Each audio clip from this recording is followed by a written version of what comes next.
You know? I don't know what I was actually expecting from this. So yesterday, my friends invited me to watch the last movie in Blumhouse's new Halloween reboot, Halloween Ends. Before I went there, I'm trying to get into the spirit of Halloween, you know? I'm watching the spookiest things I could find. I'm listening to some freaky music or whatever. I'm like eating copious amounts of fun-sized candy. For the movie.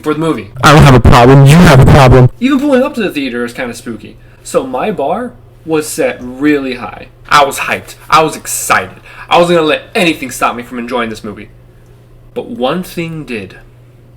And that was the movie. At least the first half. Alright, so let me tell you about this movie. And yes, I'm going to keep this spoiler free, so you don't have to worry about me ruining this movie for you. The final movie of the new Halloween trilogy follows the mental decline of a babysitter as the town of Haddonfield begins to treat him like the monster that has disappeared so long ago. It's been 4 years since Michael Myers vanished without a trace. But with Halloween looming and the Shape returning to finish his list of victims, it's up to Laurie Strode to stop this boogeyman's reign of terror, or die trying. Story-wise, this movie is everywhere. The first half of the movie and the second half of the movie are so disconnected, it feels like they're entirely different movies, with the first half just happening to have some of the Halloween characters and the Halloween music. Nothing scary happens in the first half, so they keep adding this like unneeded jump scare sound effect to like mundane things when nothing scary is even trying to happen at all. It's the most mundane, basic shit you can see. And some of them are like honestly ridiculous to watch. They're like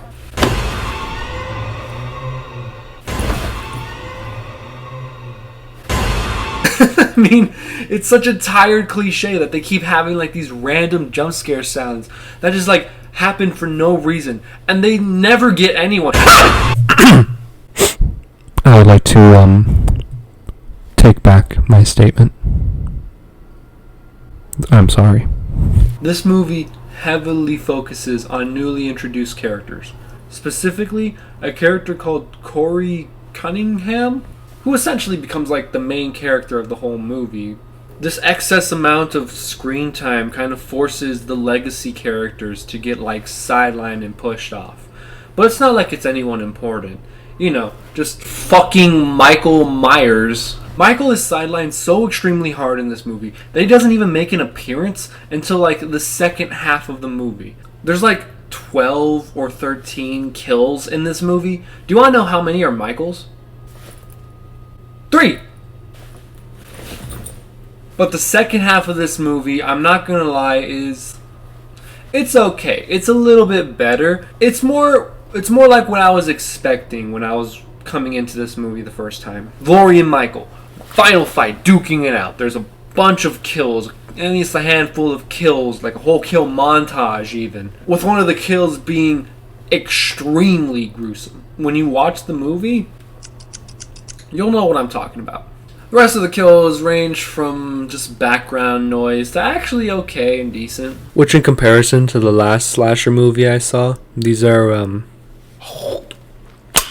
nice kills. The effects used in the gore that happens with the injuries and with the kills is actually extremely good, and they actually focus on it on a couple times. And it's really, really amazing to see like the VFX and the makeup artists being so proud of their work, and they did a pretty good job.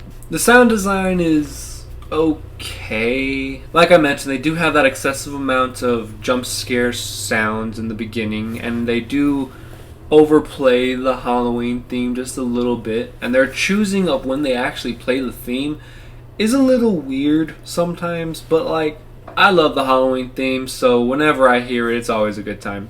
The set designs are alright. They do have a couple of Chekhov's guns that they put in where they show you something that will eventually be used later on, and it's pretty nice to see that. I will say that if you have epilepsy, this movie might not be for you. There is a club scene that has so many damn flashing lights, I practically had a seizure. I think one of the characters actually has a seizure too. Like, yeah, it's bad. The acting's pretty good as well. The acting's pretty solid.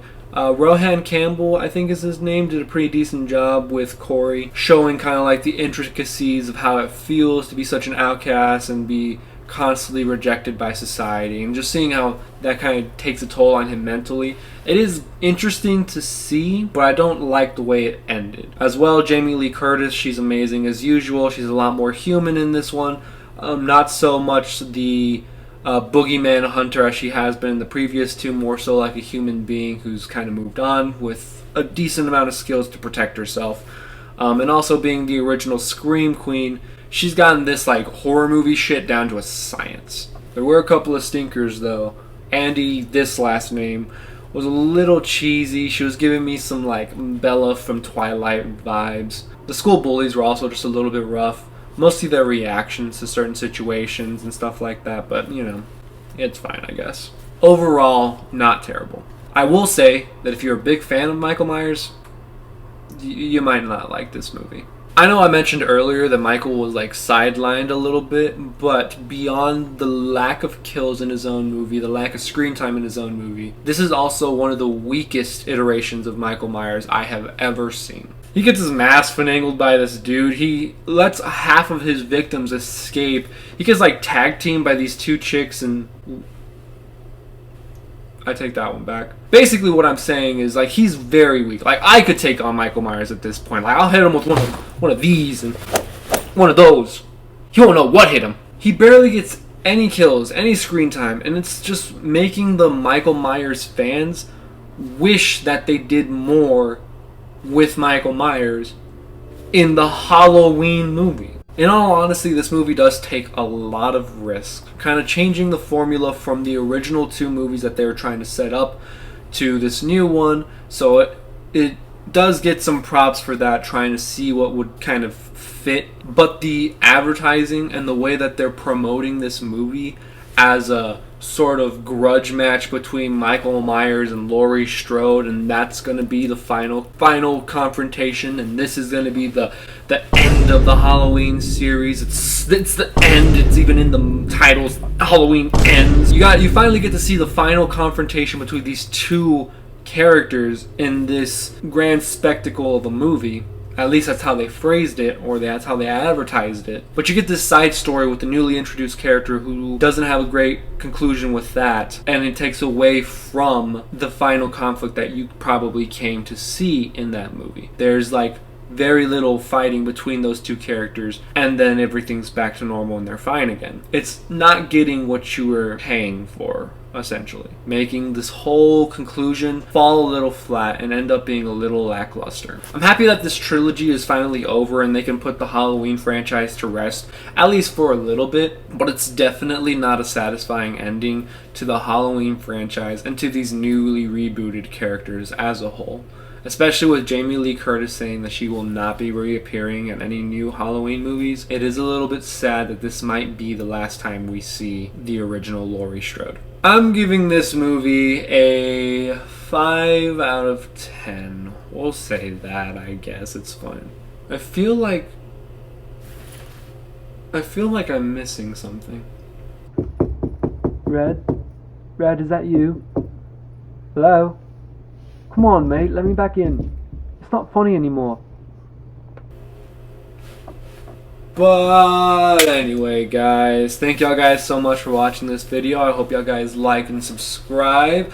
If you got any recommendations of anything you want me to review next time, or anything you want me to see review in the future, movies, mangas, games, TV shows, you let me know down in the comments below, and I'll get to it as fast as possible. What y'all guys think of Halloween Ends? Did you watch it? Did you like it? What'd you think about it? Leave that in the comments as well. One more time, don't forget to like and subscribe, and I will see you guys in the next one.